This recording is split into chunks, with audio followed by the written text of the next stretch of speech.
kaale shaahi lacab ama kaale shaahi lacab maanta waxaa noogu martiya xildhibaan Faysal Yuusuf Cabdi xildhibaan kusoo dhawo barnaamijkeena.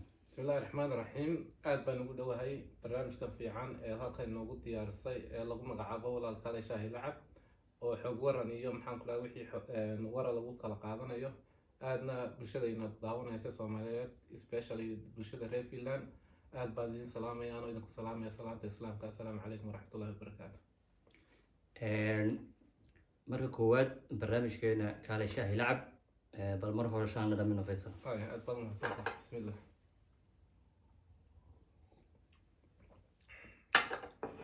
ما شاء الله في عن برنامج وكسب سنة هذا وحن كلو شيء جنا دتك نداونا يا إن متقانا سيدنا ولا قبصدان أيوة سوقاتان شاه سوي أنت نقول البرنامج كنا مركه هراء بالفيصل بالواحد تدوينها الصوماليين بالحوار ما يسبربه. بسم الله الرحمن الرحيم أنا كم مقع هو فيصل يوسف عبدي وحنا عندنا هاي الدقمة فانتا أنا جو سياسة ودك في لا وقت هراء صوبيري golaha deegaanka degmada Faantana laba jeer ku guuleystay markii ugu horeysay 2012 markii labaadna 2017 alxamdulillah bulshada Soomaaliyeed aaga Faanta degan ayaana maxaan ku raadayay ilaahay ayaa suurta galiyay laakiin bulshadaas ayaa maaragtay labada jeerba igu qacan qabatay inaan halka dadaalka aan galno kuna guuleysana aadna way u mahadsan yihiin. intaas ka bacdi barashadaas ka bacdi waxaan rabnaa Faysal bal waxoogaa inaan si fiican u sii barano. Faysal wadankan waxaa joogtaa waqti aad u dheer wadankan miyaad ku dhalatay marka koowaad? may wadanka kuma dhalan laakiin waqti hore baan imatay dadkii ugu horeeyay maan ahayn laakiin waxaan odhan karnaa tiimkii ku xigay ayaan ahaa oo 94 meelahaas ayaan imatay waqtigaa waxbarashadii ka bacdina waxaan ka bilaabay bangiyada mid ka mid ah wadanka Finland oo ilaa hadda xirfadayda shaqo waxa weeyaan shaqo bangaari weey marka halkaasaan galabtiina arrimaha siyaasadda maxaan ku leeyahay maalintiina shaqadayda caadiga iska wata. bal waan garanay intaynu u gelin arrimaha siyaasadda bal marka hore waxaan rabnaa Faysal inaad nooga xog warantid wadanka Finland saan la socono waxaa kusoo laabtaa la sheegay koronihii wajigiisii labaad bal maxaad kala socotaa? walaal cudurka corona adduunka oo dhan buu afeeyay wadanka Finlandna wadanada si fiican ula dagaalamay ugu yar yahay saameynta ku yeeshay dabcan saameyn dhaqaale iyo mid dhimashaba u sababay imika laakiin facekii labaad baa la galay oo waqti si xun u faafa ayaa timiday marka imika inta ku geeriyootay waa 415 qof wadanka Finland dadka u xanuunsadayna waxa weeyaan 220,000 weey isku dar ilaa intuu bilowday iyadoo ay dadka maxaan ku raadayay qiimeynta sameeyay odhanayaan 27,000 ee qof lagu dhufto shan jibaar marka waxay ka dhigan tahay 100,000 iyo charger ilaa 100,000 iyo 30 ilaa 200 inta u dhaxayso kun inay tahay dadka uu saameeyay waayo dadkani waa 27,000 waxa weeyaan intii la xaqiijiyay weey inta guryahooda ku xanuunsatay ka bogsatay marka ilaa 200,000 baa lagu qiyaas karaa dadka u xanuunsaday wadanka Finland sida dhabta ah dhaqaale ahaanna dhaqaale burbur badan buu keenay oo degmadan iminkaan xildhibaanka ka ahay tusaale ahaan dakhligu wuxuu ka soo geli jiray cashuuraha dadka laga qaado iyo taa ay bixiyaan shirkaduhu marka maadaama aag ay ku taalo airportka ku yaalan uu yahay shaqadiina hoos ay wada dhacday ilaa iyo milyan lacag kor u dhaafaysa baa khasaare lagu jira oo ay dowladda dhexe iyo dowladda hooseba ay ka raadinaysaa meelihii waxaa dakhliga laga soo heli lahaa. waa xaalad aad u xun marka hore sidan karo aan la wada socono wuxuu saameyn aad u weyn ku yeeshay dhalinyaradii Soomaaliyeed ee ka wada shaqeysanaya wadankan gaar ahaan dhalinyaradii ka shaqeynaya taksiyada maxaad kula talin lahayd dhalinyaradaas?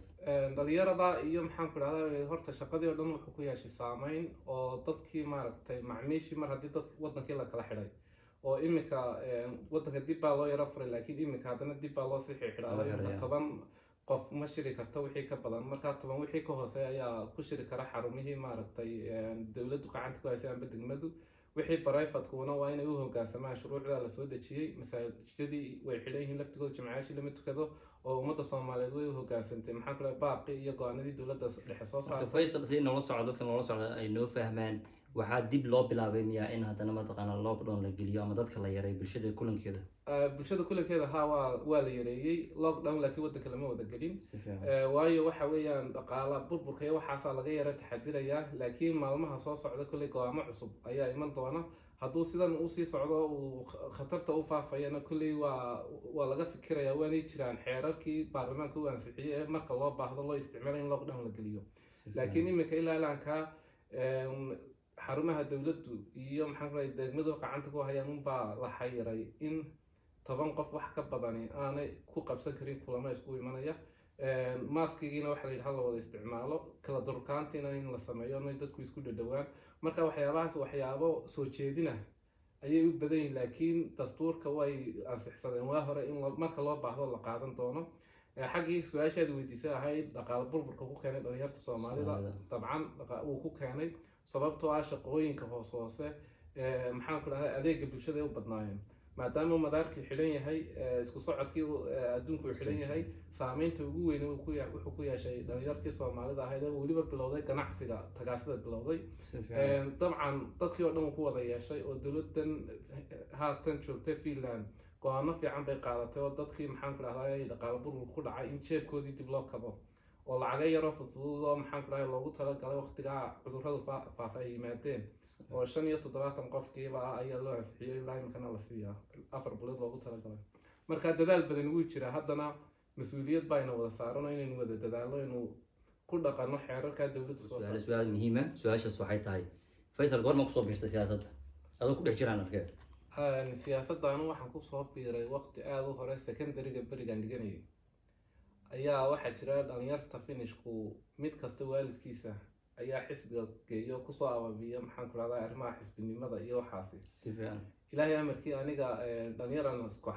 asxaab ahayn oo dugsiga igula jiray oo maxaan ku rahaa xisbiga qaybta dhalinyarada xubinka ahaa ayaa maalin ka mida ii yeedhay waa xisbiga social dimuqraadiga ee dhalinyarada maymanaysa shirkoodii markaa shirkoodii digurle ka dhacayay xaafadda ka mida ayaan tegay waan iska soo dhageystay kolkii horeba anigoo maaragtay madaxweynihii ah tisaari berigii la doortay oo dusha kala socdo iskuulkana noogu dhigi jiray dee taariikhda xisbinimada Finland iyo taariikhda siyaasadeed ee furfuran iyo xisbiyada badina waxaa noogu dhigi jiray iskuulka oo aad aan u xiiseyn jiray arrimaha bulshada beriga aan xisbiga tagay soo dhageystay qaab dhismeedka xisbiyada waxaasi ayaan ku biiray xisbiga aan ku biiray laakiin xisbigu wuxuu leeyahay qaadhaan buu leeyahay la bixiyo ma aan ahayn qof qaadhaanka bixinayay joogtada laakiin waxaan ahaan xubin ka mid ah kabacdi waqtigii dambe maxaan ku dhahdaa iskuulkuna ay dhamaaday ayaa markaa xisbiga si toos ah ugu biiro noqday xubin qaadhaan bixiya oo xisbiga maaragta ka mid ah taasina waxaa ku xigtay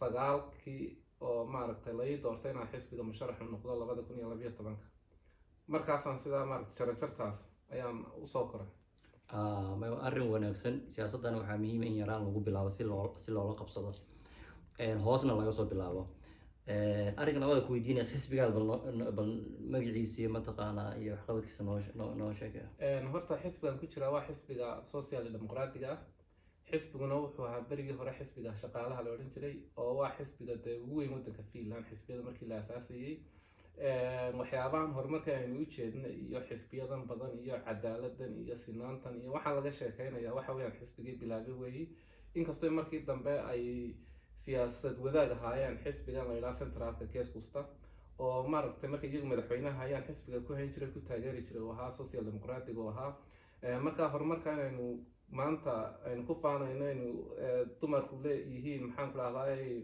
awoodda waddanka meelaha ugu sareysa ay qabtaan waxa weeyaan bilowgii uu xisbigani social dimuqraadigu soo bilaabay xagga maxaan ku dhahdaa inaan cusurnimo waddanka ka jirin iyadoo meel kastaba ay jirto dee xisbi kastaba ay ku jiraan xubno cusuriyiinii haddana sharciga ayna kala ilaalinaya xisbigii bilaabay weeyaan baynu odhan karnaa waa xisbi aada u weyn oo u muhiima bal waxaad noo sheekaysaa xisbigan iyo mataqaanaa waxyaabuu ka aaminsan yahay ajaanibta waddankan degan xisbigan horta wuxuu ka aaminsan yahay qof kastoo waddankan oo bilaadan hiiday inuu xornimo ku noolaado oonu sharciyadana ku xadgudbin isagana aan lagu xadgudbin in shaqada loo wada sinaado in meelaha maaragtay masabyada siyaasadeed loo wada sinaado waa in shaqaalaha maaragtay xuquuqdoodii ay helaan waa xisbi sal ballaaran oo bahweyna tusaale ahaan dadku waxay yidhaahdaan xisbiga greenkaabaa u jarjaray in deegaanka la ilaaliyo dabcan asdheebana wuu ku jiraa qorshihiisa in deegaanka la ilaaliyo laakiin xisbi maaha wax keliya kusoo caan baxay waa xisbi geed hadhweyn oo dadkii wada harsanayaan. Xagga shirkadleyda inta badan shirkadleyda waxaa la yidhaahdaa Cocomus taga Cocomus baa shirkadaha la adeegaysay. xisbigani shirkadleyda uu ka warhaya waanu caawiyaa, laakiin xisbigani wuxuu ogol yahay ninka dakhli badan soo galo in aada loo cashuuro, ka dakhli yar soo galana in laga khafiifiyo cashuurta dadka laga wada qaadayna bulshadii kii taajirka ahaa iyo kii faqiirka ahaa iyo kii ubadkooda isku meel waxay ku wada dhigtaan, isku dhakhtar caafimaad ay wada helaan. marka xisbigu maadaama waxyaabaha dhan ogol yahay waxa weeyaan badi dadku waxay eegaan xisbi baa saas wax keliya ku qiimeeyaan, laakiin kuma wada qiimeeyaan geedka harka weyn ee ummadii ay wada harsanayso. marka xisbigu waxa weeyaan xisbi dadkoo dhan ka shirkada le iyo kaan lahayn ka taajirka ka faqiirkaba u wada adeegaya wey. ma waa garanay. dabcan waxaan kaloo rabaa mataqaanaa in waxaad ka sharaxan tahay magaalada Fantana waxay ku taashaa waxay ku dhigan tahay Helsinki dabcan, laakiin waxay ka mid tahay gobolkan. meeqa qofaa kula sharaxan xisbigaaga ama guud ahaan magaalada Fanta Soomaalida degan? magaalada Fanta horta waxa weeyaan gobol iskiisu madax bannaan weeyaan, waayo Finland waxa weeyaan qaab maamul goboleed laakiin maamul daadejin fiican la sameeyey oo gobol kastaba uu iskiisu madax bannaan yahay, hadday cashuur tahay, hadday caafimaad tahay, hadday waxbarasho tahay. iyadoo maamul goboleed ay haddana hoos mataqaanaa ayay dowladdii dhexe hoos tegaysaa una markaa waxa weeyaan maamul daadejin fiican oo ayaa loo sameeyey moogtahay. marka waxa weeye waxa degan 240 kun oo qof aa degan, ajaanibkuna 20% weeyaan. 20% baynu ka nahay Finland way badan tahay. kolka ajaanibku aynu ka hadlayno, golaha deegaankuna wuxuu ka kooban yahay 67 xubnood buu ka kooban yahay. marka xisbi ahaan annagu waxaan sharaxnaa doorasho kasta 100 xubnood baan sharaxnaa. 100ka iminka sanadkii ugu dambeeyay waxaa noo soo baxay 18. markaynu eegno maxaa ajaaniba ka soo baxa, ajaanibka xisbiyada kala duwan ka soo baxay isku dar waxa weeyaan 6 xubnood weeye. marka waxa weeyaan ma yara tira marka la eego degmooyinka kale marka loo eego xubno fiican baa noo soo baxay. Soomaalidana inta waxaan ku nahay 2 xubnood ayaan ku lahaa. 2 xubnood ayaan ku leenahay. doorashadu goor ma dhacaysaa? doorashadu waxay dhacaysaa sanadkan soo socda bisha 4 bay dhacaysaa. 18 bisha 4 ayaa maalinta ugu dambeysay doorashadu ay tahay. inkastoo iminka la yare leeyahay haddii koronuhu xaaladdu sii xumaato inay dhici karto in dib loo dhigo, laakiin sida u qorshaysan waxa weeyaan bisha 4 2021 inuu ka dhaco waddanka Finland doorashadii maxaan ku idhahdaa golayaasha deegaanka. ummadda Soomaaliyeedna waxaan kula talinayaa inay doorashadaasi meel kastay joogaan, degmo kastoo Finland ka joogaan, ay is-abaabulaan, ay u codeeyaan xisbiyada maxaan ku idhahdaa ay qadiyadooda taageeraya.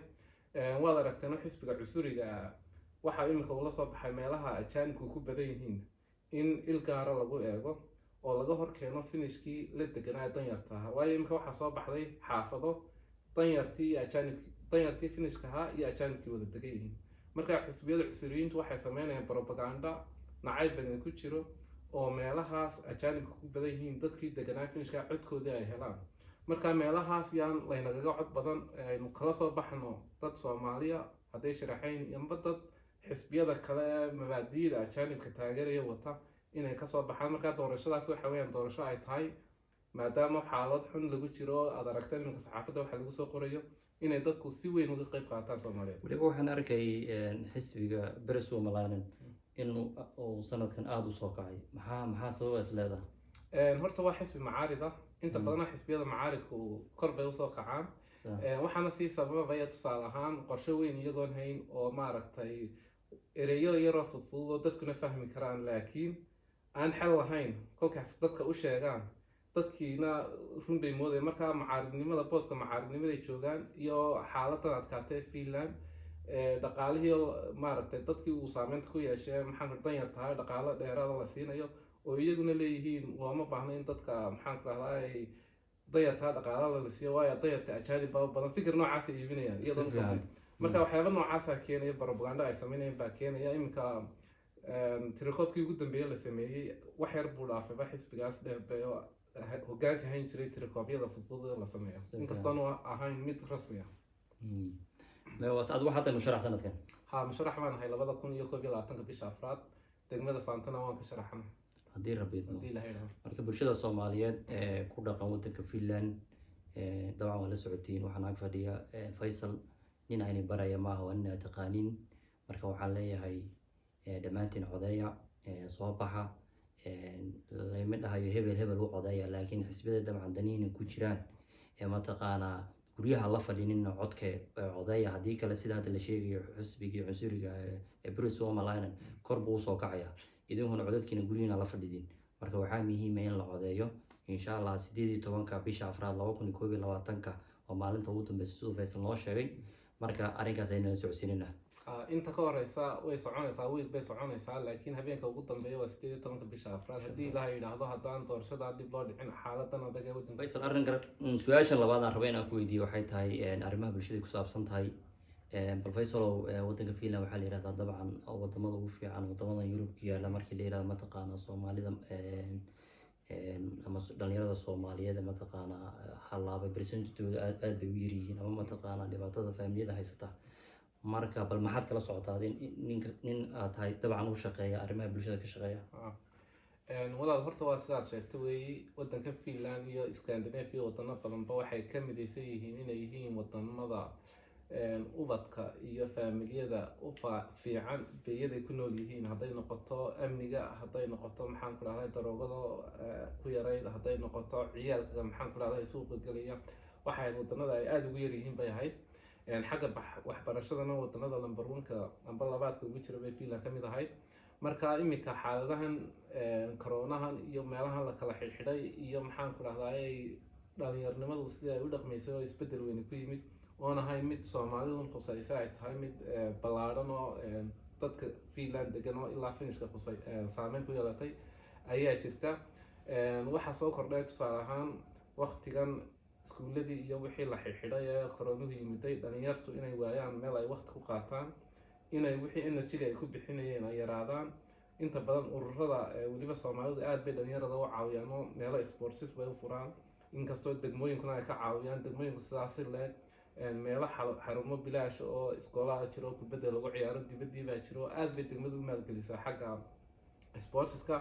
laakiin maadaama meelo badan la xidho, waxay keentay taasi inay dhalinyartii waayaan meel ay energy ku bixiyaan. tii waxay keentay inay noqdaan dhalinyartii kuwo islaaya, kuwa magaalada yaaca. waxaa dhacda mararka qaar tusaalahaan inay clips ka duubaanba oo mediada lasoo geliyo. marka waxyaabahaasi waa waxyaabo Soomaalida keliya aan ku koobnayn ee bulshada waddankan Finland oo dhan saameyn ku wada yeesho weeyi.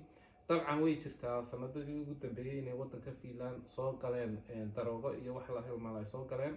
taasna wadajir ubadka isha lagu hayo, maxaan ku dhahday hay-adaha hadday noqoto arrimaha u shaqada qaybta dhalinyarta, iskaashi ballaaran oo xaggii waalidkii iyo xaggii iskoolaadkii iyo xaggii degmadiiba laga wada yeesho si looga hortago ubadkeenaasi inuu ilaahay haynoo badbaadiyo, aanay u raacin dadka waxyaabaha xun sameynaya daroogada isticmaalaya.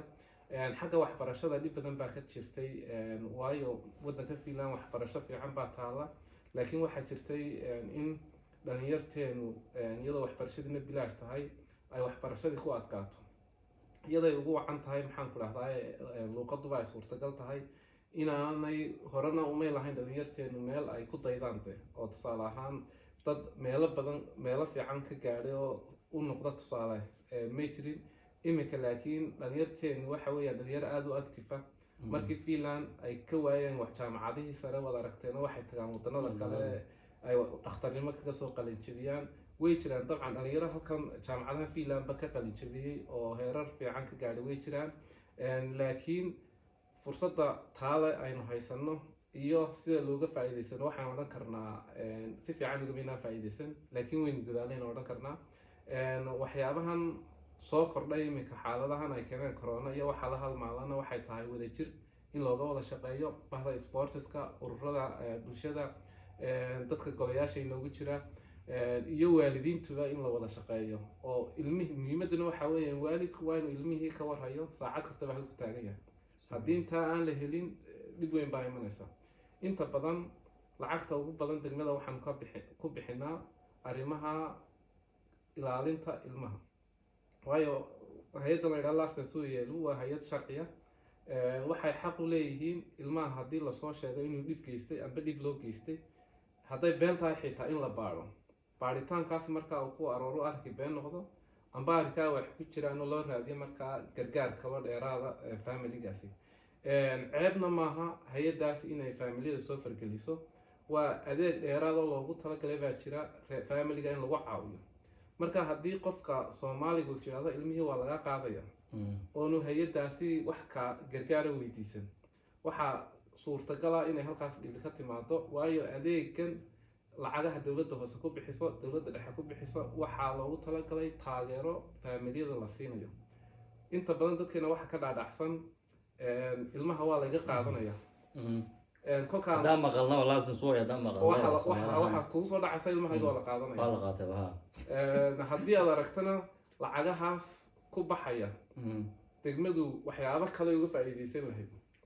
marka inta iminka golaha fulintan ku jira dhowr iyo 13 xubnooda, golaha deegaanku awooduhu leeyahay waxa weeyaan dakhliga degmada qarashaadka baxaya, lacagta loo hayo meelihii lagu bixin lahaa. lacagta ugu baxaan hay-adda caafimaadka iyo arrinka hay-adaasay ku baxdaan kuu sheegayo. lacagahaas haddii ubadka caawintiisa maaragtay aan lagu dadaali lahayn, lacagaha hadda meel kale ayaa la geyn lahaa moogta loo baahnaa, oo si xun weliba loogu baahnaa waqtigan dhaqaalaha xun yahay. marka waxa weeyaan waa adeeg dheeriya oo lagu caawinayo badqabka iyo horumarka faamiliyada. marka waxay tahay in laga ordo maaha, waa in laga faa'iidaysto. hooyooyin badan waxay laga yaabaa inay jiraan inay keligood u badayaan. hooyooyinka gargaar bilaasha baa jira oo degmadu lacagtii bixinayso, ubadka laga yarhaynayo, waxbarasho dheeraada laga siinayo. marka bulshadeenu inaanay ka ordin hay-adaha qaarkood ay weydiistaan gargaarka xaqa ay u leeyihiin. waxyaabahaasi waa waxyaabaha guud ee arrimaha bulshada ee bulshadeena aanay ku baraarugsaneen, aanay kana faa'iidaysan. wadannada carabaha dadka ka yimaado kale, estoniyaanka iyo ruushka iyo si aad bay uga faa'iidaystaan arrimahaasi.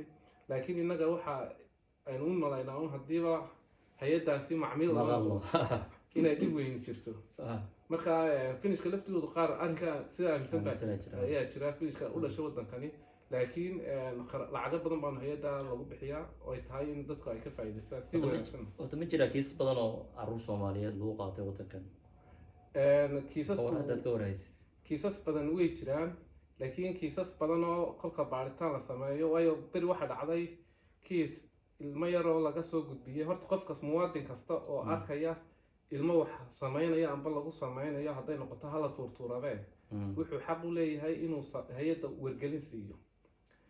hay-adaasi waxay xaq u leedahay markaa inay baadho arrinkaas. hadduu been ay ahaydna dee been kusoo gabagabo, haddii kalena ay dadkii tiraahdo arrinkanaa jireen maxaan idinka caawina. haddii markaa arrinku aanu ahayn arrin khatara, caawin dheeraada oo arrinkaa lagu saxayaa la siinaya. haddii laakiin ay arrinku tahay arrin khatara oo ilmahaas si loo badbaadiyo amba hadduu wax u geysanayo waalidkiis looga badbaadiyo, ayay tahay in meelo lagu kala badbaadiyo la geeyo. markaa kiisas badan way jiraan oo mararka qaar ilaa 300 oo kiis kolkaan ka hadlayno degmooyinka qaar ayaa jira. laakiin badi baaritaan marka la sameeyo faamiliga waxaa la ogaanayaa inaan caawinimo u baahnayn oo talo un la siiyo. qaar way jiraan markaa la qaadana way jiraan, laakiin inta lasoo sheegayo inta la qaadayo de waxaa yar markastaba inta la qaadanayo saa uma badna. waa arrin fiican. barnaamijkeena wuxuu soo gaaray guntii iyo gabagabadii. Faysal, maxaad ku dar lahayd waalidiinta Soomaaliyeed ee halkan iyo dadka Soomaaliyeed ee dhalinyarada? maxaad ku weenin haddii doorashada ahaan lahayd, haddii ahaan lahayd mataqaanaa in ubadka la waardiyeysto? horta arrinka ugu muhiimsan waxa weeyaan bulshada keliya mustaqbalka fiican la nahay, waayo bulshada Soomaaliyeed islaamka ahi waxa weeyaan bulshada keliya haysata ubad haysata. waad aragteen oo finishkani waxay haystaan xabad xabad amba ma haystaanba sidoo kale wadannada kale waddankayna la degan ee ajaanibka yihiin. marka ubadkeena aynu waddankan ku dhalnay inaynu ilaashano mid muhiima weeye. in masaajidada aynu ku xidhnaano muhiim weeyaan. in waxbarashadooda aynu ka fikirno oo aynu ubadkeena Soomaali baynu nahay, dad waxaynu nahay maxaan ku dhahdaa qab weyn baynu nahay. qabkeena weyniyaan meelo kale ila geynay, aynu inagoo diinteenina haysana, dhaqankeenina haysana, waxbarashada waddankan taala iyo maxaan ku dhahdaa nidaamyada fiican ee taala ee ka mid tahay nidaamyada siyaasiga ah amba hadday noqoto dhaqaalaha ah, inaynu ka wada faa'iidaysano. marka dadka finishkii iminka waxaad aragteen oo joornaalada iyo wax kasta lagu soo qoraa oo inagoo 20 kuna ka ah, ruushku waa 60 kun wayna dhaafeen. inaynu mar kastaba inagu farta ugu horeyno. marka waxaan rajaynayaa ummadeydana ku boorinayaa inaynu target samaysano oo 10 sano la isweydiiyo waa kuwan dadkan maxaa Soomaalidu maxay samaysatay sidan horumarka u gaadhay oo ay bulshooyinka kale ay inagu daydaan taana la barwan ubadkeena oo aynu horumarkooda ka shaqeyno ayaynu ku maxaan ku dhahdaa mustaqbalka fiican ku sameyn karnaa. Faisal aad iyo aad baa u mahadsan tahay barnaamijkeegan ka hadashaha lacab bulshada dhamaan. Salaam.